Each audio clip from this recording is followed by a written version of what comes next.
सम्पूर्ण विद्यार्थी साथीभाइहरुमा पुनः स्वागत छ। आज मैले बीबीएस सेकेन्ड इयर अन्तर्गतको अहिले एक्जामको तयारीमा बसेका विद्यार्थी भाइ बहिनीहरुलाई मध्यनजर गर्दै फन्डामेन्टल अफ फाइनान्शियल म्यानेजमेन्ट अन्तर्गतको मोडल सेटको सोलुसन गरेर लिएको छु। यो 4 वर्षे बीबीएस अन्तर्गतको 2 वर्षमा अध्ययन गर्ने दोस्रो वर्षमा अध्ययन गर्ने विद्यार्थीहरुका लागि यो पहिलो वर्षको फाइनान्शियल म्यानेजमेन्ट अथवा फन्डामेन्टल अफ फाइनान्शियल म्यानेजमेन्ट हो। एएफजीटी कोड 215 छ। मैले यसको सोलुसन गरेर लिएर आएको छु। सम्पूर्ण साथीहरुलाई ढिला नगरी यतितिर लाग्न चाहे। ग्रुप ए मा 10 वटा क्वेशन 2 नम्बरका आउने गर्छन्, जसमध्ये 5 वटा न्यूमेरिकल हुन्छन्। सबै क्वेशन अनिवार्य छ। सुरुको 1 देखि 6 नम्बरसम्मको थ्योरी क्वेशन छ। मैले यसको बारेमा खासै चर्चा गरिन। म न्यूमेरिकल तिर लागे। क्वेशन नम्बर 7 मा हेरौं। Annapurna company is expected to pay ₹15 per share dividend at the end of the year भनेको छ। यो एक्सपेक्टेड डिभिडेन्ड भनेपछि एक्सपेक्टेड डिभिडेन्ड D1 भयो। अनि the dividend is expected to grow at a constant rate of 8% a year forever. सधैँभरि 8% का दरले यसको ग्रोथ रेट हुँदै जान्छ, ग्रो हुँदै जान्छ। मतलब यसको ग्रोथ रेट कन्स्टेन्ट रेट छ, जीएन 8% छ। र यसरी छ required rate of the return अथवा मार्केट इन्ट्रेस्ट रेट 15% छ। What is the stock current value per share, अहिलेको P0 कति हुन्छ भनेको छ। P0 निकाल्न D1 KS माइनस GN हो। D1 सिधै 15 दिएको छ। अनि KS भनेको रिक्वायर्ड रेट 15 छ भने G 8 छ। यसरी घटाउँदा ₹214.29 आयो रुपीजमा। अहिलेको P0 बराबर यही नै भयो। यसको एन्सर यति नै भयो। मैले अलि स्पिडमा लगेको छु, स्क्रिनशट गरेर पनि पछि हेर्न सक्नुहुन्छ। यसलाई मैले गुगल फर्ममा पीडीएफ पनि यसैमा अपलोड गरिदिएको छु। यसले डाउनलोड गरेर हेर्न सक्नुहुनेछ। र अर्को छ question number 8। A company's operating profit भनेको earning before interest and tax अथवा EBIT पनि भन्छौं।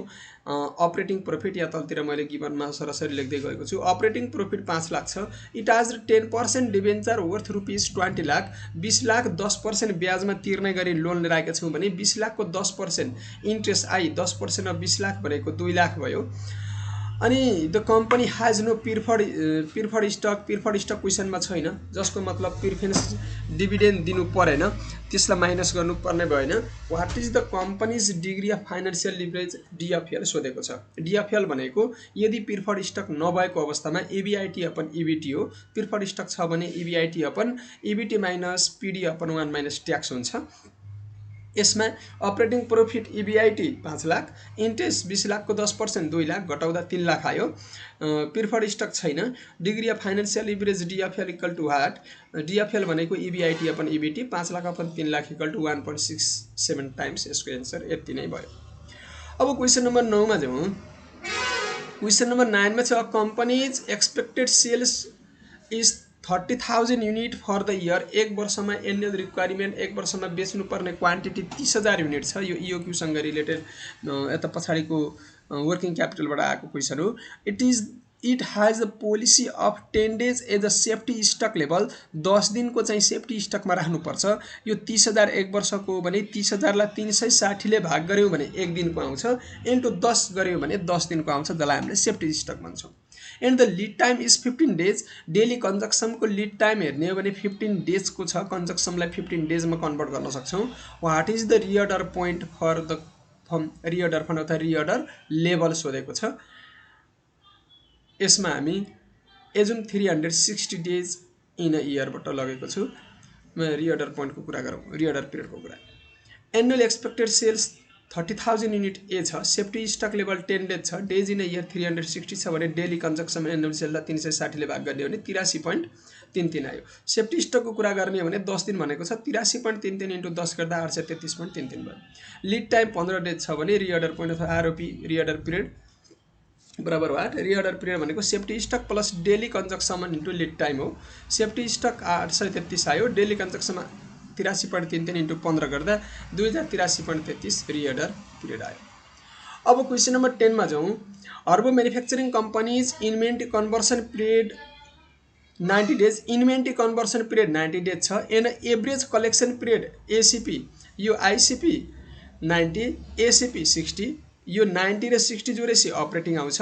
Account payable is paid approximately 30 days 3 दिनमा तिर्छौँ अरे यसलाई हामीले डिफरल पिरियड पनि भन्छौँ days after they rise calculate the form operating cycle and cash conversion cycle दुईवटा छ अपरेटिङ साइकल भनेको यो सुरुको 90 र 60 जोड्ने आइसिपी र एसिपी अनि यिनी दुईटा मध्ये जुन आउँछ त्यसमा फेरि यो एकाउन्ट पेबल पिरियड अथवा डिफरल पिरियड घटायौँ भने सीसीसी अथवा क्यास कन्भर्सन साइकल आउँछ यहाँनिर inventory conversion ICP 90 average collection period ACP 60 accounts payable period APP 30 operating cycle ICP र एसिपी जोड्ने 150 आइसिपी प्लस एसिपी माइनस 30 गर्ने भने CCC cash conversion cycle operating साइकलमा एपिपी घटाइदिए पनि भयो 60 प्लस युएसमा माइनस 30 गर्ने 120 दिन आयो सर्ट क्वेसन सिद्धियो अब हामी अर्को descriptive answer question very short सिद्धियो सर्ट क्वेसनमा जान्छौँ यसमा सुरुमा वर्किङ क्यापिटलबाट थ्योरी सोधेको छ 12मा सोधेको छ न्युमेरिकल यहाँनिर जान्छौँ अब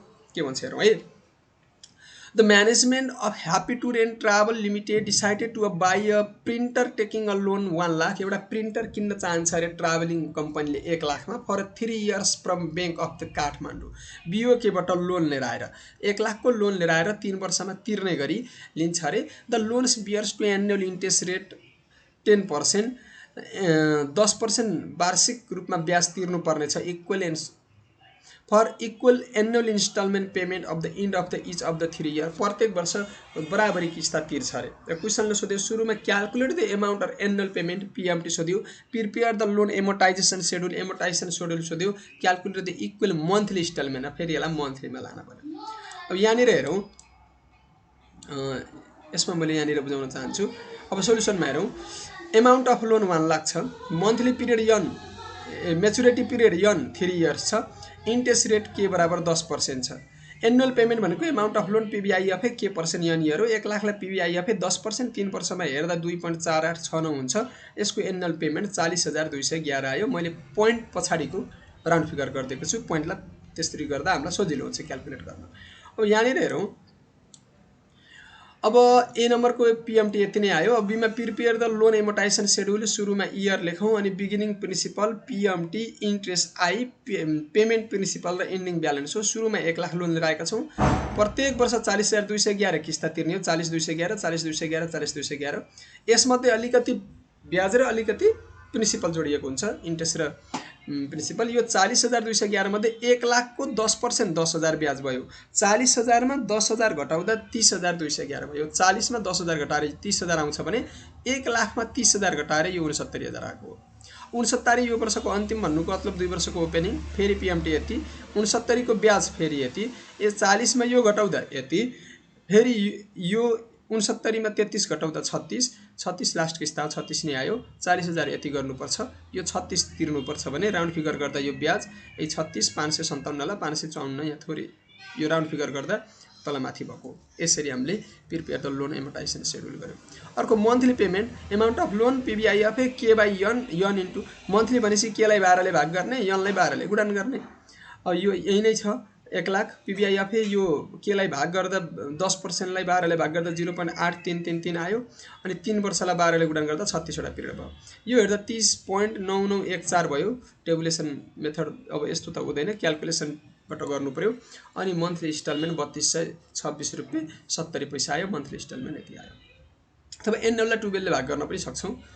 अब क्वेसन नम्बर 13 मा हेरौं यो रेशियो एनालाइसिस सँग रिलेटेड क्वेसन छ ए नम्बरमा थ्योरी सोधेको छ भने बी नम्बरमा using the following information complete the balance sheet of the follows हो यो यहाँ थोरै बिग्रेछ assume 360 days in a year एक वर्षलाई 360 दिन भनेको छ calculation long term debt to net worth भनेको यो रिटेन अर्निङ र टोटल रिटेन अर्निङ र कमन स्टक है यिनी दुईटा जोडेर के आउँछ नेटवर्थ आउँछ एक 2 लाख भयो 2 लाख भयो भने एलटीडी आइहाल्छ अब यो 2 लाख भयो 0.5 सँग गुणन गर्दा 1 लाख यो 1 लाख भयो है त्यसरी बुझौं अनि टोटल एसेट्स टर्नओभर 2.5 अब यो आउँदा बित्तिकै टोटल लायबिलिटीज आयो टोटल लायबिलिटीज आउँदा बित्तिकै टोटल एसेट्स आयो टोटल एसेट्स हुँदा बित्तिकै यहाँबाट सेल्स निकाल्ने हो भने अब टोटल एसेट्स थाहा भइहाल्यो अब सेल्स आउँछ यहाँनिर टोटल एसेट्स त थाहा भयो जस्तै यो 2 लाख इन्टु 0.5 तल क्याल्कुलेसन गरेको छ हेरौँला। अनि एभरेज कलेक्सन पिरियड एसिपी 18 दिन, एकाउन्ट रिसिभेबल निस्किन्छ। Gross profit margin 10%, cost of goods र सेल्सको कुरा निकाल्न हो। क्विक रेसियोबाट क्विक एसेट्स, क्यास र एकाउन्ट जोड्ने हो भने इन्भेन्ट्री टर्नओभर रेसियो भनेको cost of goods by inventory हो। यहाँबाट इन्भेन्ट्री निस्किन्छ 9 टाइम्स। यसको सोलुसन हेरौँ। Complete the balance sheet. यहाँ ब्यालेन्स सिट मैले यतापट्टिको सबै वार्ड छ है। यो क्यास पनि ब्यालेन्स फिगर लास्टमा आएको एन्सर हो। एकाउन्ट रिसिभेबल 50,000, यिनी दुईटा जोड्ने हो भने क्विक एसेट्स 1 लाख हुन्छ। इन्भेन्ट्री वर्किङ नोट 3 मा गरेको छु, यो 2 नम्बरमा गरेको छ, यो 1 नम्बरमा गरेको छ। करेन्ट एसेट्स यिनी सबै जोडेर आयो। अनि प्लान्ट एन्ड इक्विपमेन्ट फेरि यो नपुगेको ब्यालेन्स फिगर भयो 4 लाख भयो। नोट्स पेबल 1 लाख दिएकै छ, जुन करेन्ट लाइबिलिटी 1 लाख नै भयो। एलटिडी वर्किङ नोट 1 मा गरेको छ। टोटल डेप्ट भनेको करेन्ट लाइबिलिटिज र एलटिडी जोडेर टोटल डेप्ट 2 लाख आयो। कमन स्टक र रिटेन अर्निङ जोड्ने भने नेट वर्थ आउँछ, यहाँ लेखिन। यो कमन र यो जोड्ने भने नपुगेको अब यो 4 लाख यो सबै जोडेर आयो। यो 4 लाख जति आयो यता पनि त्यति हुन्छ। Assets equal to liability. यहाँ तलतिर सोलुसन मेरो एलटिडी टु नेट वर्थ 0.5:1 छ। एसिपी 18 दिन छ। टोटल एसेट्स टर्नओभर 2.5 टाइम्स छ। Days in a year 360 days छ। ग्रस मार्जिन 10% छ भने क्विक रेसियो 1:1 छ। इन्भेन्ट्री टर्नओभर रेसियो 9 टाइम्स छ। अब यहाँनिर हेरौँ हेर करेन्ट एसेट्स सीए निकाल्नु अथवा क्विक एसेट्स। पहिलो क्विक एसेट्स निकाल्नलाई क्विक रेसियो भनेको quick assets by current liability हो। यहाँबाट करेन्ट लाइबिलिटी भनेको यो क्विक रेसियो 1 दिएकै छ। करेन्ट लाइबिलिटी भनेको एकाउन्ट्स पेबल 1 लाख छ। यो र यो क्रस गुणन गर्दा 1 लाख आयो। क्विक एसेट्स यहाँनिर राख्न सक्छौँ। अब क्विक एसेट्स 1 लाख भयो। यो एन्सर 1 लाख भयो है। अब एकाउन्ट रिसिभेबल थाहा हुँदा बित्तिकै माथिल्लो थाहा हुन्छ, किनभने यो 1 लाख भयो। अब एकाउन्ट रिसिभेबल हामीले एसिपीबाट निकाल्छौँ। यो 1 लाखमा यो 50,000 हो भने यो 50 र 50 जोडेर 1 लाख हुन्छ। 1 लाखमा 50 घटाएर 50 आएको। यो 1 लाख पुर्याउनलाई नपुगेको पैसा 50 हो। त्यसरी यसलाई ब्यालेन्स फिगर बिएफ भनेको है त। अब क्विक रेसियो। अब एकाउन्ट रिसिभेबल निकाल्नु पर्यो। एकाउन्ट रिसिभेबलमा ACP account receivable by sales हो इन्टु 360। अब एसिपी 18 छ, एकाउन्ट रिसिभेबल निकाल्ने हो। सेल्स दिएको छैन, सेल्स निकाल्नुला। अनि सेल्स निकालेर यो 50,000 माथि लगेको यो 2 नम्बर भन्नुको अर्थ 2 नम्बरबाट आएको यो 50,000 यही फर्मुलाबाट आयो। सेल्स अब यहाँ तलतिर निकालेको छ। यो 10 लाख कसरी आयो यहाँनिर हेरौँ। वर्किङ नोटमा वर्किङ नोट 1 मा नेटवर्थ भनेको कमन स्टक र रिटेन अर्निङ जोडेर आउँछ। कमन स्टक र रिटेन अर्निङ 1-1 लाख दिएको छ, 2 लाख भयो। Net worth LTD by net worth ratio दिएकै छ। एलटिडी बाइ नेटवर्थ हो यो 0.5 भयो। एलटिडी निकाल्नु पर्यो 2 लाख, एलटिडी 1 लाख भयो। अब के आयो यहाँनिर ब्यालेन्स सिटमा हेर्ने हो भने एलटिडी हो, यो एलटिडी 1 लाख आयो। अब यता कम्प्लिट भयो सबै।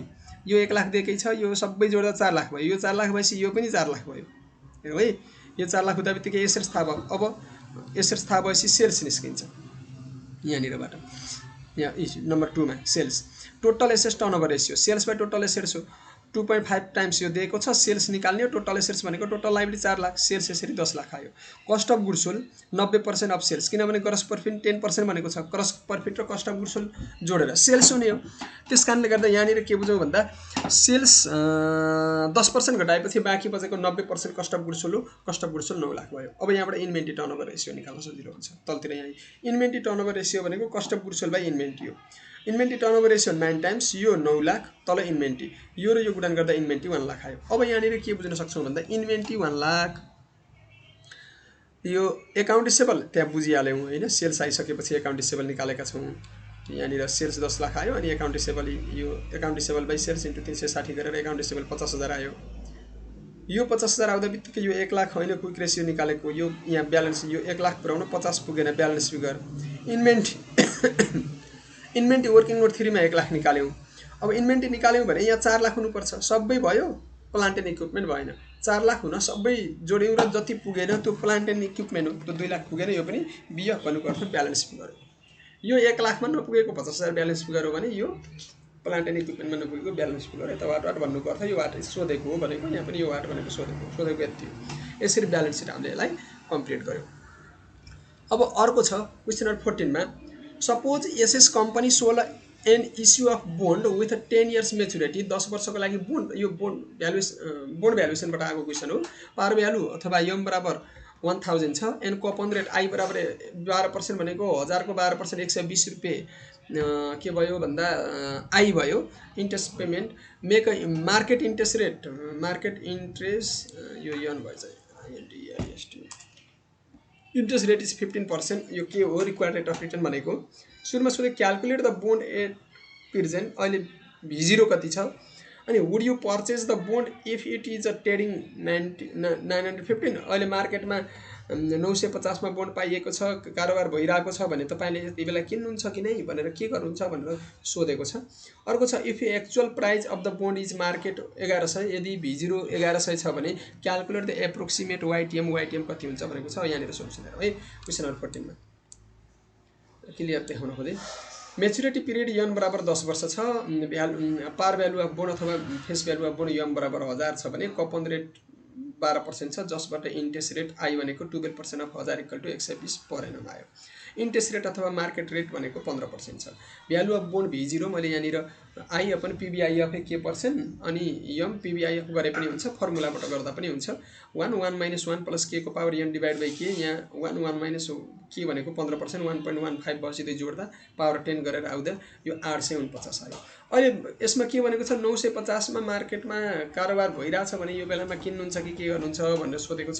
अहिले हाम्रो 849 हाम्रो भ्यालु हाम्रो बोन्डको भ्यालु 849 भछ भने यो बेलामा त हामीले र मार्केटमा 950 भएको छ भने त बेच्ने यो बेलामा त किन्ने कुरै भएन किनभने हाम्रो कम मूल्यलाई पनि बढी मूल्यमा बेच्न सक्छौं। यस्तो बेलामा किन्ने हाम्रो भन्दा कम अन्डर भ्यालु भयो भने पर्चेज गर्ने ओभर भ्यालु भयो भने सेल्स गर्ने इक्वल छ भने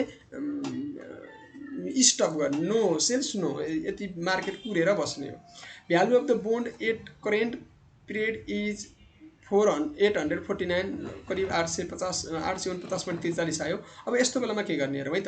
if the bond are purchase at rupees 915 यदि 950 मा तपाई बेच्नुहुन्छ के गर्नुहुन्छ यदि 950 मा के गर्नुहुन्छ भने we would suggest the investor to selling the bond यति बेला हामीले इन्भेस्टरलाई सेल्स गर्न भन्छौं किनभने यो बोन्ड किनभने हाम्रो 850 छ नि त मार्केटमा 950 छ यो बेलामा किन्ने भएन बेच्न पर्यो बढी छ because the bond are under price is there intrinsic value. अहिले हाम्रो बोन्डको भ्यालु इन्ट्रिन्सिक भ्यालु भनेको करेन्ट भ्यालु चाहिँ कम छ less than current selling price मार्केटमा गर्ने यो 950 भन्दा त्यही भयो।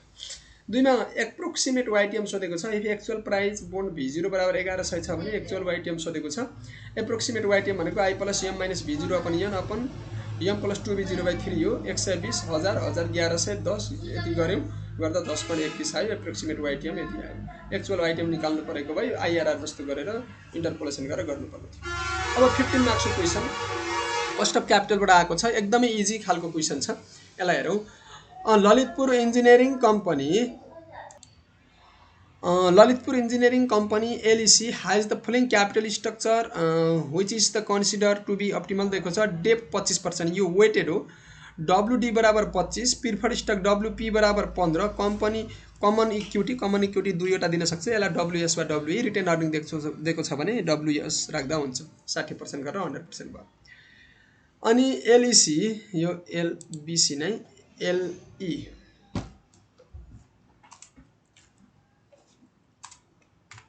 LEC is in a 40% tax bracket. Investor expected future earning and dividend to growth at a constant rate 5% per year forever 5% constant growth rate. LEC paid a dividend of 20% for last year D0 20 छ। and stock currently price अहिले stock को price RS 210 per share छ। New common stock को value फेरि 200 छ जसमा fluctuation cost हुन्छ। Preferred stock can be sold with the dividend DPS 12 छ प्रिफर्ड स्टक को पब्लिक एट प्राइस 95 यसमा पनि फ्लक्चुएसन कस्ट 5 रुपैयाँ घटेर 95 भएको रहेछ। अनि debt can be the an invest 10% KD बराबर 10%। Calculate the cost of each capital सबै इच क्यापिटल कम्पोनेन्ट सबैको के यो KDT KP र KS निकालौं KS र KE दुईटा निकाल्नु पर्ने छ। अनि calculate the weighted average of cost of capital assuming equity requirement of the fulfil from the retain अर्निङलाई मान्नुस् न्यू कमनलाई नमान्नुस् भनेको छ। अब यहाँनिर हेरौँ वेटेड हेर्ने हो भने वेटेड डेप WD को 25 भनेको 0.25 प्रिफर्ड स्टक को 15 0.15 कमन स्टक को 0.6 गरेर सबै गरेर 100 अथवा 1 आयो। ट्याक्स 40% छ कस्ट अफ डेप 10% छ। अब calculation of the cost RH सुरुमा कस्ट अफ डेब्ट आफ्टर ट्याक्स KDT निकाल्नु 10 ट्याक्स घटाउँ 1.5 6% आयो। अब cost of preferred stock KP निकालौँ।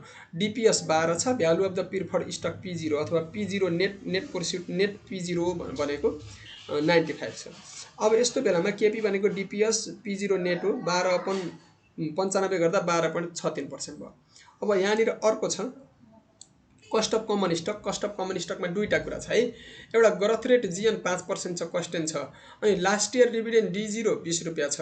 Stock price currently P0 210 छ भने न्यू कमन स्टकको प्राइस चाहिँ P0 नेट चाहिँ 200 छ। यो 210 छ, यो 200 छ। एक्चुअली 210 रिटर्न अर्निङलाई आधार मान्छौँ भने यो कमन स्टक न्यूलाई मान्छौँ। त्यही भएर यहाँ कस्ट अफ रिटर्न अर्निङ के S D1 upon P0 plus G, जहाँ फ्लक्चुएसन कस्ट हुँदैन। D1 भनेको D0 प्लस 1 प्लस के हो 20 upon 1 plus 0.05 upon 210 into 0 plus 0.05 गर्दा 15% आयो। न्यूलाई गर्दा तल 200 राख्न छ, अथवा नेट प्रोसिड फ्लक्चुएसन कस्ट दिएको भए घटाउनु पर्थ्यो। 10 रुपैयाँ रहेछ, 10 घट्यो 200 भयो। न्यूको लागि यति भयो। अब हामीले WACC निकाल्दा 15 राख्ने हो, 15.5 नराख्ने भने यहाँ रिटर्न अर्निङलाई युज गर्नुहोस् भनेको छ 15.5। अब यहाँनिर हेरौँ, यहाँनिर गएछ है। यसमा यसलाई मैले थोरै माथि चाहिँ सारेँ है, यो फोटोलाई यहाँनिर राख्छु। यहाँनिर हेरौँ, calculate the WACC use return earning गर्छौँ। WACC भनेको WD into KDT plus WP into KP plus WS into KS। 0.25 into 6, 0.15 into 12.63 plus 0.6 into 15। एउटालाई पोइन्टमा राख्नुभयो भने अर्कोलाई पर्सेन्टेजमा राख्नु, सिधै एन्सर आउँछ। 12.3645 आयो। अथवा ओभरअल कस्ट अफ क्यापिटल अथवा weighted average cost of capital भनेको 12.39 अथवा 40% आयो। अब यसरी गर्न सकिन्छ। अब अर्को यो क्वेसन हेरौँ। क्वेसन नम्बर 16 मा डिभिडेन्ड पोलिसीबाट क्वेसन आएको छ। एकदमै सजिलो क्वेसन आएको छ। अब यसलाई मैले यहाँनिर एकदमै सजिलो तरिकाले बुझाउँछु। नेट इन्कम 50 लाख छ। नम्बर अफ सेयर आउटस्ट्यान्डिङ यन भनेको 1 लाख छ। मार्केट प्राइस MPPS अहिले 300 छ। अब एमा के सोध्छु ध्यान दिएर बुझौँ है।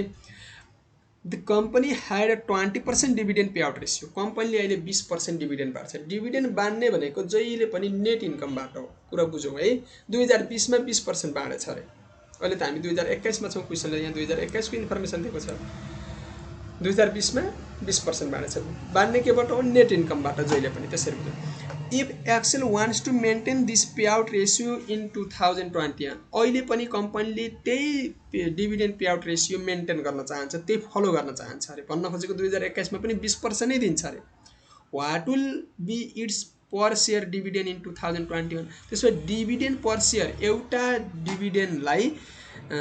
एउटा सेयरलाई डिभिडेन्ड कति पर्यो भनेर सोधेको छ। पहिले हामीले टोटल डिभिडेन्ड निकालौँ। 20% कसको? नेट इन्कमको। 50 लाखको 20% निकाल्ने 10 लाख आयो टोटल डिभिडेन्ड। टोटल डिभिडेन्डलाई नम्बर अफ सेयर 1 लाखले भाग गरौँ, 10 रुपैयाँ आयो। त्यसरी ए नम्बरको सिद्धियो। नम्बर बीमा, अब यसमा बीमा company has paid ₹15 dividend per share in 2020। अब ए नम्बरको इन्फर्मेसन सिद्धियो है। ए को एमै स्टप गरौँ। अब बी को कुरा बुझौँ। यदि अब एमा त जतिसुकै आथ्यो डिभिडेन्ड मानौँ 10 रुपैयाँ आथ्यो नि हैन। अब 50 लाखको 20% 10 लाख, 10 लाखलाई 1 लाखले भाग गर्दा 10 रुपैयाँ आथ्यो। तर अब कम्पनी बीमा अर्कै छ इन्फर्मेसन। यो इन्फर्मेसनबाट यसलाई बुझ्नु पर्यो। अब यो बीमा यदि डिभिडेन्ड 15 रुपैयाँ 2020 मा युज गरेको थियो भने as an alternative to maintaining the same dividend pay out ratio Excel in considering maintaining the same per share dividend in 2021 that it paid in 2020। उसले पनि अहिले पनि के चाहिँ मेन्टेन गर्ने भन्दा 2020 मा जे दिएको 2021 मा पनि त्यही दिउँ भनेर चाहिँ तिनीहरूले चाहिँ फलो गर्दैछन् अरे। भनेको 2021 मा पनि 15 रुपैयाँ नै हुने भयो dividend. If it choose the policy, what will be the company's total dividend and dividend payout ratio? ठ्याक्कै उल्टो सोध्योएको। यहाँ डिभिडेन्ड पे आउट रेसियो 20% दिएको थियो। 20% भनेको 10 रुपैयाँ निकालेको थियौँ, जुन 10 लाख थियो। यहाँ सिधै 15 अनि 10 रुपैयाँ थियो। 10 रुपैयाँ अब यहाँ फेरि 15 रुपैयाँ छ। 15 रुपैयाँलाई 1 लाखले भाग गरौँ, गुणान गरौँ, 15 लाख आउँछ। 15 लाख डिभाइड बाई 50 लाख गरौँ, डिभिडेन्ड पे आउट रेसियो आउँछ। र अर्को छ if Excel declare 20% stock dividend, यहाँ स्टक डिभिडेन्डको कुरा गरौँ है। अब यहाँ यो अलि पृथक छ। सब धेरै साथीहरूले यो मिस्टेक गर्नुहुन्छ। स्टक डिभिडेन्ड नम्बर अफ सेयरमा दिन्छ भने dividend pay out ratio net इन्कममा दिन्छ। यिनी दुईटा कुरा एकदमै ख्याल गर्नुपर्ने कुरा हो है। डिभिडेन्ड दुई किसिमले दिन्छ। एउटा स्टक डिभिडेन्ड दिन्छ भने एउटा क्यास डिभिडेन्ड दिन्छ। क्यास भनेको नगदको रूपमा खातामा पैसा राखिदिने भने डिभिडेन्ड स्टक डिभिडेन्ड भनेको नम्बर अफ सेयर थपिदिने हो। इफ एक्सेल अब उसको मार्केट प्राइस चाहिँ फरक जतिको तति 300 नै हुन्छ, स्टक डिभिडेन्ड दिँदा फरक पर्दैन, तर स्टक प्राइस चाहिँ परिवर्तन हुन्छ। मार्केट प्राइस र स्टक प्राइस फरक बाटो हो।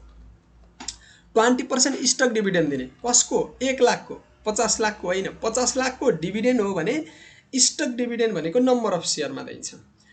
डिभिडेन्ड स्ट्यान्ड अफ the cash dividend in 2021 what will be यहाँनिर number of share outstanding and stock price after stock dividend. Number of share कति हुन्छ अब नयाँ यो दिइसके पछाडि र त्यसपछि स्टक प्राइस कति हुन्छ भनेको छ। अब यहाँनिर हेरौँ है। नेट इन्कम 50 लाख छ, नम्बर अफ सेयर 1 लाख छ, मार्केट प्राइस पर सेयर 300 छ।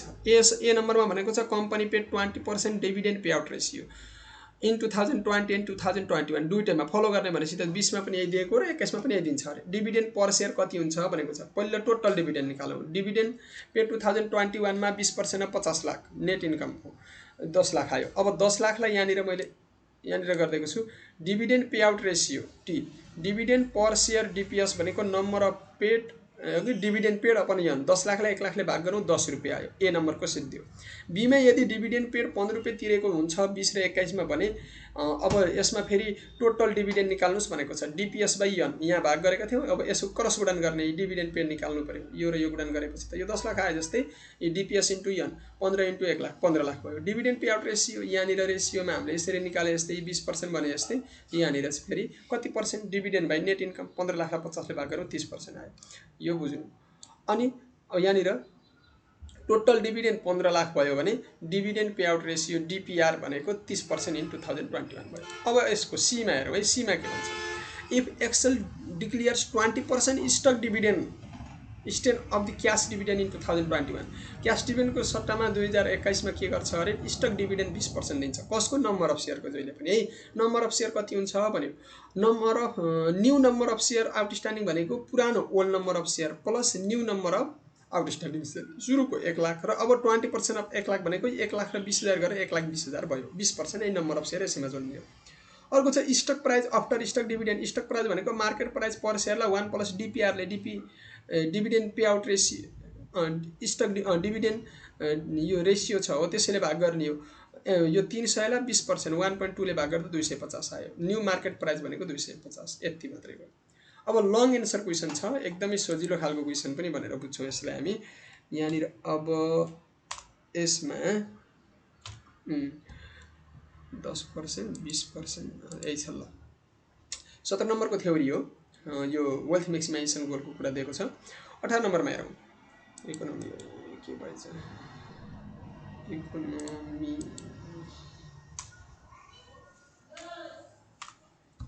अनि यहाँ इकोनोमी 1 2 3 अथवा रिसेसन बुम र एग्रिगेसन भनेर दिन्छ। प्रोबेबिलिटी अनि स्टक यसरी दिएको छ भने स्टक ए को यो पर्सेन्ट छ भने स्टक बी को यो छ। यहाँ के भन्ने कहाँबाट आएछ फेरि पर्सेन्टेजमा छ। Calculate expected return and standard deviation of stock A and stock B. Stock A र स्टक बी को स्ट्यान्डर्ड डिभिएसन र एक्सपेक्टेड रिटर्न। अनि बीमा छ what are the covariance and correlation coefficient between stock A र स्टक बी को सोध्यो। नम्बर सी मा if you form a portfolio of stock A and stock B comparing 40% stock A मा र बाँकी बचेको stock B मा गर्छ अरे calculate the risk and return on portfolio. Number C मा छ would you invest in stock A or stock B or portfolio भाइ कुनमा चाहिँ लगानी गर्नुहुन्छ र किन भन्नुहुन्छ। अब यहाँ एन्सर है लङ क्वेसन एन्सर को सुरुमा मैले यो फर स्टक ए को टेबल बनाउँदै छु। Compute the expected return and standard deviation for stock A. Probability 0.3 0.4 र 3 दिएको छ। स्टक रिटर्न आरए भन्छौँ 10% 15% र 20% छ। आरए इन्टु पिआर गर्ने 10 इन्टु 3 3 10 इन्टु 0.3 गर्दा 3 भयो। 15 चौको 60। ओहो यहाँनिर मिस्टेक भएछ है। यो मिस्टेक भएपछि सबै क्याल्कुलेसन मिस्टेक भयो। यो 15 चौको 60 यहाँ 6% हुनुपर्ने ठाउँमा 4.5 लेखिएछ। यो 15 चौको 60 यहाँ 6 हुनुपर्नेमा 4.5 भएछ। ओहो थोरै यो सबै एन्सर चाहिँ मिस्टेक हुने भयो। तर गराइको स्टाइल चाहिँ बुझ्नुहोस् है। यसलाई फेरि पछि गरौँला। यहाँनिर 15 × 60 यहाँ 6% हुने ठाउँमा 4.5 भएछ। ठिक छ, गराइ बुझ्नुहोस् कसरी गर्ने भन्ने कुरा तपाईँले बुझेर गर्नु होला। ल एकछिनको लागि यसलाई मैले अब 4.45 गराउन त मिलेन। एकछिनको लागि अब यसलाई 6 मानेर गरेको भए फरक हुन्थ्यो। त्यसरी बुझौँ। ल ठिक छ, यो क्याल्कुलेसन मिस्टेक भएछ यसमा मैले हतारमा गर्दा। यो 6 हुनुपर्ने थियो है। र तलतिर पनि 20 त्यहाँ 60 छ। यो 6 दुना 12 र 5 15% आउँथ्यो यसमा। 15 आउने ठाउँमा कति आयो? 13.5। थोरै मिस्टेक भयो। एकछिनको लागि 13.5 मानेर एजुम गरेर बिग्रिन त बिग्रिसक्यो यहाँ 15 आउने ठाउँमा हैन। यसलाई 12 मानेर गर्ने स्टाइल बुझौँ। मानौँ एकछिनको लागि 13 आयो 15 आउने ठाउँमा। अब यो आइसकेपछि आरए माइनस आरए को बार यो 15 मा 15 माइनस 10 यहाँ 5 हुन्छ। 15 मा 15 यो 0 हुन्छ। 15 यो 5 हुन्छ हैन। अब यसको स्क्वायर गर्ने यो आउँछ। यसलाई यसमा राख्ने स्ट्यान्डर्ड डेभिएसन आउँछ। अब यो मिस्टेक भयो। सबै क्याल्कुलेसन अब टोटली सबै बिग्रिन्छ है यसले गर्दा। यसलाई फेरि गरेर राख्न भन्दा पनि लगभग बुझ्नु होला। यहाँ 15 × 60 यहाँ 6% लेख्ने बेलामा 4.5 यहाँ 45 जस्तो मानेर 15 त्यहाँ 45 4.5 मान्ने छौँ। क्याल्कुलेसन गर्ने स्टाइल चाहिँ यही हो। त्यसरी बुझौँ। यो ए को बिग्रिने भयो। पोर्टफोलियोलाई पनि यसले इम्प्रुभ गर्छ। अब सबै एन्सर अब डिसिजन दिन पनि मिस्टेक गर्ने भयो। ठिक छ, यहाँ 15 भइदिएको भए यहाँ फरक हुन्थ्यो। त्यसरी बुझौँ। अब क्याल्कुलेसनको कुरा बुझ्ने हो। एक्सपेक्टेड रेट अफ रिटर्न यही नै हो। यो जति आउँछ त्यसलाई जोड्ने हो। अनि स्ट्यान्डर्ड डेभिएसन यसमा यो माइनस गरेर आएकोलाई यसलाई हो। यसलाई यो आरए माइनस आरए को बारको स्क्वायर इन्टु पीआर 17.25 छ नि हो। यसलाई चाहिँ अन्डर रुटमा राखिदिने 4.5 यहाँ त फरक आउँथ्यो। अब यस्तो आइदियो।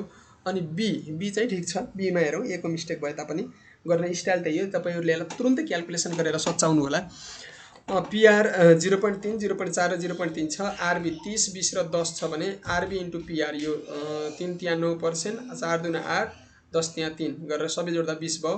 प्लस 10 0 र 10 यो यसमा यो 20% घटाउँदा 30 मा 20 घटाउँदा 10, 20 मा 20 घटाउँदा 0, 10 मा 20 घटाउँदा -10, आरए माइनस आरबी यसको स्क्वायर गर्ने अनि पीआर 10 को स्क्वायर 100 इन्टु 0.3 30, 0 को 0 भयो। 10 को स्क्वायर गर्दा 3 यो 20 भयो। एक्सपेक्टेड रिटर्न भने स्ट्यान्डर्ड डेभिएसन यो 60 लाई रुटमा राख्दा 7.74% आयो।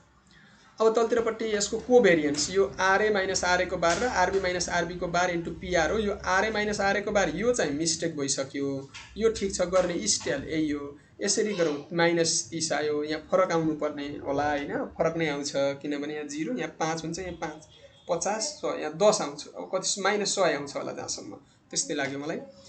अब यहाँनिर कोभेरिएन्स सीओबी भनेको यिनै दुईटालाई हो। अनि कोरिलेसन कोएफिसिएन्ट भनेको सीओआर एबी भनेको COV AB upon standard deviation A into standard deviation B हो। -30 अपन यो मिस्टेक भएको छ इन्टु 7.74 गरौँ। यसरी आउँछ। माइनसमा आयो। माइनसमै आउन सक्छ। अब हाई डिग्री अफ नेगेटिभली यो 0 पोइन्ट नेगेटिभ आएको कारणले यो हाई डिग्री 1 को वरिपरि छ। प्लस माइनस 1 को बिचमा आउनुपर्छ यो एन्सर। त्यसरी बिट्विन स्टक ए र स्टक बी को कुरा गरौँ। अब सीमा हेरौँ है के छ। If the portfolio weighted WA मा 0.4 र डब्लुबी मा 0.6 छ। Calculation of risk standard deviation A र रिटर्न रिस्क भनेको स्ट्यान्डर्ड डेभिएसन पोर्टफोलियो हो भने रिस्कलाई स्ट्यान्डर्ड डेभिएसन भनिन्छ। रिस्क पर युनिट भनौँ भने सीबी हो। कोएफिसिएन्ट अफ भेरिएसन हो है। त्यसरी बुझौँ। रिस्क मात्रै भनेको standard deviation, risk per unit भनेको कोएफिसिएन्ट अफ भेरिएसन। अब यसमा हामी रिटर्न भनेको डब्लुए इन्टु आरए को बार डब्लुबी इन्टु आरबी को बार हो। आरए को बार त बिग्रिसकेको छ। त्यसरी कुरा गरौँ। 15 चौको 60 60 भनेको 6 र 6 दुना 12 थोरै मिस्टेक हुन्छ। यतापट्टिले मिस्टेक पार्यो। यो जति आउँछ त्यही लेख्नुस्। र यो रिस्क स्ट्यान्डर्ड डेभिएसन पोर्टफोलियो यो पनि फर्मुला यो स्ट्यान्डर्ड डेभिएसन ए को स्क्वायर डब्लुए को square plus standard deviation B को स्क्वायर इन्टु डब्लुबी को square plus 2 into COV AB into WA into WB. Standard deviation A बिग्रेको छ। डब्लुए ठिक छ। स्ट्यान्डर्ड डेभिएसन बी ठिक छ। स्ट्यान्डर्ड डेभिएसन बी को स्क्वायर ठिक छ। 2 ठिक छ। सीओबी एबी बिग्रेको छ हेर्नु होला। डब्लुए र डब्लुबी गुणन गरौँ। यसरी आएको एन्सर चाहिँ जति हुन्छ यो थोरै माथि 3.15 आयो। तपाईको अलिक बढी आउन सक्छ। त्यसरी क्याल्कुलेट गरौँला। यहाँ थोरै मिस्टेकले कस्तो प्रभाव पर्छ त्यसलाई छुट्टै गर्ने। डी मा डिसिजन दिन भनेको छ। Calculate of coefficient of variation CB निकालेर डिसिजन दिन सक्छौ। मैले अब त यो ए को त एन्सर गल्ती भएको छ। अब सिधै भन्न मिल्दैन। ए को 4.5 अपन 13.5 अब यो फरक छ हैन। बी को ठिक छ यही नै हो। पोर्टफोलियो पनि ए ले गर्दा प्रभाव परेर यो पनि मिस्टेक आछ। यस्तै यति आउँदा यसो हेर्ने हो भने अहिले एन्सर हेरेर डिसिजन दिने हो। पोर्टफोलियोको प्रायोरिटी कम आउन सक्छ। 30 38 र 18 जसको कम आछ त्यसलाई राम्रो मान्ने हो। सीबी 18 आछ। त्यसकारणले मैले since CB on portfolio is the lowest we would prefer on portfolio stock, हामीले प्रिफर स्टकलाई गर्छौँ भनेको छु, अथवा अर यो सिबी ननिकालेर डिसिजन दिने हो भने यहाँ तल लेखेको छ forming portfolio of this two stock offer the benefit of of risk reduction because the portfolio risk is lower than that is the individual stock. Individual stock मा ए र बी मा लगानी गर्नुभन्दा पोर्टफोलियोमै गर्दा राम्रो हुन्छ भनेर यो यति यो देयरफोर बाट लेखेको, यो मात्र लेख्दा पनि हुन्छ, हिसाब गरेर लेख्दा पनि हुन्छ। यसको एन्सर थोरै मिस्टेक भयो है साथीहरु, सच्याउनु होला। गर्ने स्टाइल त त्यही नै हो, तर गर्ने क्याल्कुलेसन गर्ने मेथड त्यही नै भए पनि थोरै हामीले ए को चाहिँ सुरुमै मैले मिस्टेक गरेछु, भर्खर भेटाएँ। अब यसमा हेरौँ, यो क्वेसन बजेटबाट आएको छ, यो टाइम यो 1 हो, यहाँनिर पी भएछ 1 year. Project M even cash flow छ 5 लाख हो, यो त्यसरी बुझौँ। 5 लाख 2 लाख 2 लाख 2 लाख 2 लाख छ भने प्रोजेक्ट एन 5 लाख 1 लाख 2 लाख 3 लाख 3 लाख। यो अनइभन प्रोजेक्ट छ भने यम चाहिँ इभन प्रोजेक्ट छ, एकदमै सजिलो। यसलाई त मस्त छुट्टै क्वेसन पढाउन पाएको भए धेरै बुझ्नुहुन्थ्यो, त्यही पनि सोलुसन हेरेर बुझौँ कतिको बुझ्नुहुन्छ। क्वेसनले के भन्छ हेरौँ है, इभन र अनइभन गर्ने पाटो फरक फरक हुन्छ।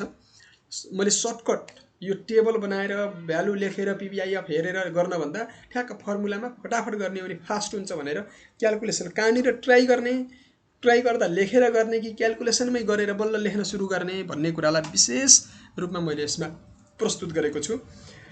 भिडियो पनि लामो भइसकेको छ, त्यसले गर्दा मैले सर्टकट अझै छोटो गराएर यसलाई चाहिँ डिस्क्रिप्ट गर्ने कुरा गर्दैछु। सुनौ, suppose you are the project manager, तपाईँ यदि प्रोजेक्ट म्यानेजर हुनुहुन्छ, you have the recommended of this the project of the approval of BOD board of डाइरेक्टरलाई डिसिजन दिनु पर्यो कुनै एउटा मात्रै गर्ने तरिकाले। एउटा भनेपछि यो इन्डिपेन्डेन्ट केसबाट एन्सर दिनु परेन, यो सिधै म्युचुअल एक्सक्लुसिभबाट मात्रै एन्सर दिए हुन्छ। दुईटा मध्ये एउटा मात्रै सिफारिस गर्नु छ, दुईवटै किन्नुस् भन्ने कुरै भएन। दुईवटै किन्नुपर्ने अवस्था पनि हुन्छ, हामीले त त्यसको विभिन्न किसिमका छन् हैन। पे ब्याक पिरियडबाट कसरी डिसिजन दिने, एनपीबीबाट कसरी दिने, आईआरआरबाट कसरी दिने, प्रोफिटेबिलिटी इन्डेक्सबाट कसरी दिने, एभरेज रेट अफ रिटर्नबाट कसरी दिने, modify internal rate of return एमआईआरआरबाट कसरी दिने भन्ने हुन्छ नि त। त्यसमा अब यो म्युचुअली एक्सक्लुसिभबाट मात्र जान्छ, इन्डिपेन्डेन्ट केसबाट जानु परेन। The required rate of the return on the project is 10%। के भनेको मार्केट रिटर्न 10% छ अरे, कहिलेकाहीँ यो दिँदैन भने एजुम गर्नुपर्छ 10 या 12% मान्नुपर्ने हुन्छ है। मार्केटमा प्राय गरी यही नै हुन्छ। हुन त अहिले यो मनी क्राइसिसले गर्दा रेट 60 बढेर 15 मा पुगेको छ, त्यही पनि एजुम गरेर गर्नुपर्ने हुन्छ। गत वर्ष सायद अघिल्लो वर्ष थर्ड इयरमा चाहिँ दिएको थिएन। अब यहाँनिर हेरौँ, calculate the payback period, net present value and internal rate of return IRR निकाल्नुहोस् दुईवटै प्रोजेक्ट हो भन्यो। अनि बीमा which project would you accept why, कुन चाहिँ प्रोजेक्ट एक्सेप्ट गर्ने किन भन्छ। अब यहाँ कुन चाहिँ मेथडबाट नभनेको हुँदा हामीले पे ब्याक पिरियडबाट पनि डिसिजन दिनु पर्यो, नेट प्रेजेन्ट भ्यालुबाट पनि डिसिजन दिनुपर्ने हो, आईआरआरबाट पनि दिनु पर्यो। पे ब्याक पिरियडमा प्रोजेक्ट अर्कै, एनपीबीमा अर्को, फेरि आईआरआरमा अर्को पनि हुनसक्छ। कहिले यम सिलेक्ट हुन्छ त कहिले यन, डिसिजन त्यही अनुसार दिनुपर्छ। सीमा भन्छ does any conflict exist the result given by the above ranking method. तपाईँले माथि दिएको डिसिजनमा ठ्याक्कै यही नै एन्सर हो भन्न सकिने अवस्था यदि छैन, द्वन्द्व आयो भने, मानौ पे ब्याक पिरियडमा यम एन्सर आउने, एनपीबीमा यन आउने, फेरि आईआरआरमा पनि यम या यन आउने भनेपछि त कति बेला यम कति बेला यन भयो नि त, कन्फ्लिक्ट भयो नि त। यस्तो बेला भयो हो तपाईँले दिएको एन्सर। मानौ एउटै जति बेला पनि पे ब्याक पिरियडमा पनि यन, एनपीबीमा पनि यन, अनि यम आईआरआरमा पनि यन आइदिएको भयो, यो सी सोध्ने क्वेसनै होइन। अथवा सिधै हामीले यो विच डिसिजन भन्ने तलतिरबाट कन्फ्लिक्ट मात्रै भनेर सोध्यो।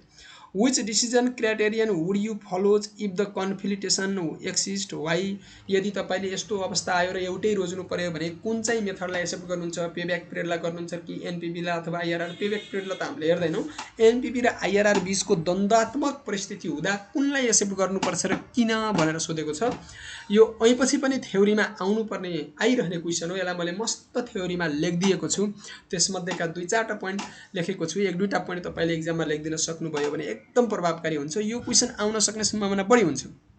सी नम्बरको अब यहाँनिर हेरौँ, डीमा त केही पनि छैन, यो डी लेख्नु पर्यो, यसलाई डिलिट गरौँ। अब यहाँनिर suppose you are the project manager and you have to recommended on of this project for the approve of the BOD board of director mutual एक्सक्लुसिभबाट एन्सर दिनुहोस् भन्न खोजेको। अब सुरुमा सुरुमा calculation of payback period NPV, payback period NPV र IRR निकाल्न जान्छौँ। सुरुमा फर प्रोजेक्ट युएमको लागि एनपीबी निकालौँ, payback period. Even cash flow भएको हुँदा एनसिओलाई सिएफएटी एउटा मात्र सिएफएटी अथवा एभरेज सिएफएटी 5 वटा जोड्ने 5 ले भाग गर्ने सेम आउँछ। एनसिओ 5 लाख ल 2 ले भाग गर्दा 2.5 वर्ष आयो, हामीले एक्चुअल फ्याक्टर पनि भन्छौँ। अब प्रोजेक्ट यन सिधै मिल्दैन, अनिभन छ, त्यही भएर यसलाई यस्तो टेबल बनाउनु पर्यो। इयर 0 1 2 3 4 गरायौँ भने सिएफएटी 5 लाख, एक सुरुको एनसिओ 0 बाट सुरु गऱ्यौँ भने 1 बाट पनि गर्न सक्छ। 5 lakh, 1 lakh, 2 lakh, 3 lakh, 3 lakh. Pay back period भनेको लगानी उठ्न लाग्ने समय हो। सुरुमा 5 लाख कहिले उठ्छ त? कुमुलेटिभ गरौँ नि त। कुमुलेटिभ सियु भनेको कुमुलेटिभ सिएफएटी, सिएफ भन्ने त पढ्नु भयो नि म्याथमा, त्यस्तै 5 लाखको 5 लाख, 5 लाखमा 1 लाख, यो माइनस गरेर जोड्दा अझै माइनस 4 लाख, फेरि 2 लाख जोड्दा माइनस 2 लाख, अब 3 लाख जोड्दा 1 लाख। अब यहाँभन्दा तल नगरे पनि हुन्थ्यो, 4 लाख गरेको पनि हुन्थ्यो। यहाँनिर दोस्रो वर्षसम्म अझै 2 लाख रुपियाँ उठ्न बाँकी छ भने तेस्रो वर्षमा यो 2 लाख उठेर पनि 1 लाख रुपियाँ कमाइयो भने यो 2 र 3 बिचमा चाहिँ हाम्रो के भयो? लगानी उठ्यो। त्यही भएर पे ब्याक पिरियड भनेको minimum years plus amount to be recover upon next year CFAT हो। मिनिमम इयर 2 वर्ष, यहाँ छड्के लाइन दिएको छ। 2 वर्षमा मिनिमम इयर 2 वर्ष, 3 वर्षमा उठिसकेको छ नि 1 लाख।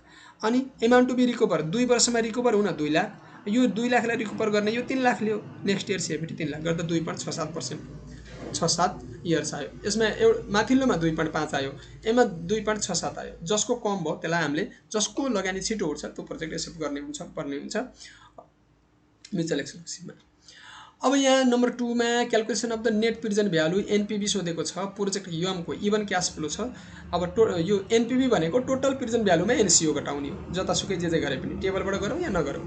यो इभन भएको कारणले सिएफएटी पीबीआईएफए के पर्सेन्ट यन इयर माइनस एनसिओ गर्न सक्छौँ। सिएफएटी 2 लाख एउटा लिने, पीबीआईएफए 10%, 4 वर्षसम्म छ। यसरी हेर्दा 3.1699 आयो, इन्टु 2 लाख माइनस 5 लाख गर्दा 1,33,973 प्लसमा आयो।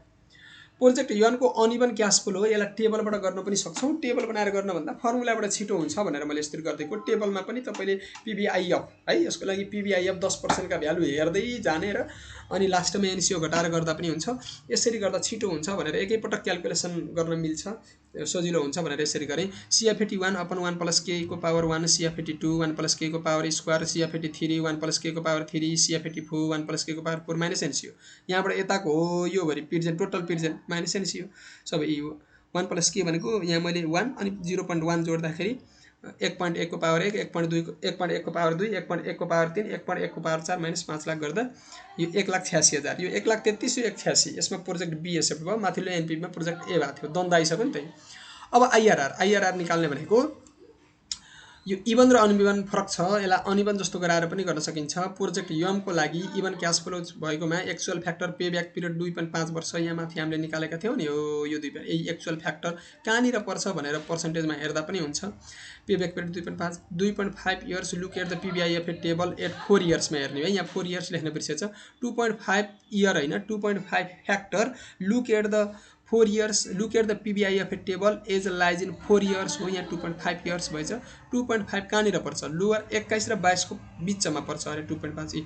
22 मा 2.49 छ, 21 मा 2.54 छ, 49 र 54 को बिचमा पर्छ नि त 50, यसरी पर्छ। अब actual factor IRR, lower rate factor minus actual factor upon lower rate factor minus higher rate factor into delta percent. Lower rate 21 2.5404 minus 2.5 upon 2.5404 into 2.49 36 गर्दा 21.86% आयो। अब प्रोजेक्ट युएनको अनइभन छ, अनइभनमा मैले यहाँनिर पनि यो ट्राई गरिरहनुपर्छ। ट्राई चाहिँ क्याल्कुलेसनमै गरेर एकैपटक निकाल्ने आइडिया सिकाएको छु। यहाँ मैले कसरी गर्ने भन्ने कुरा यहाँ थोरै यसमा नेपालीमा लेखेर तपाईँहरूलाई बुझाउन प्रयास गरेँ। यसमा ट्राई गरी एनपीबी प्लस माइनसको रेन्ज निकाल्नुपर्छ, एउटा माइनस र एउटा प्लस निकाल्नुपर्ने हुन्छ एनपीबी। अर्थात् फरक बिचको 4-5% को अन्तर भन्दा माथिबाट गर्न हुँदैन। 4-5% भन्दा बढीको डिफरेन्ट नगरौँ, अन्तरबाट मात्र लिँदा प्रभावकारी हुनेछ। 10% मा प्लस आएको छ, थाहा भइसक्यो।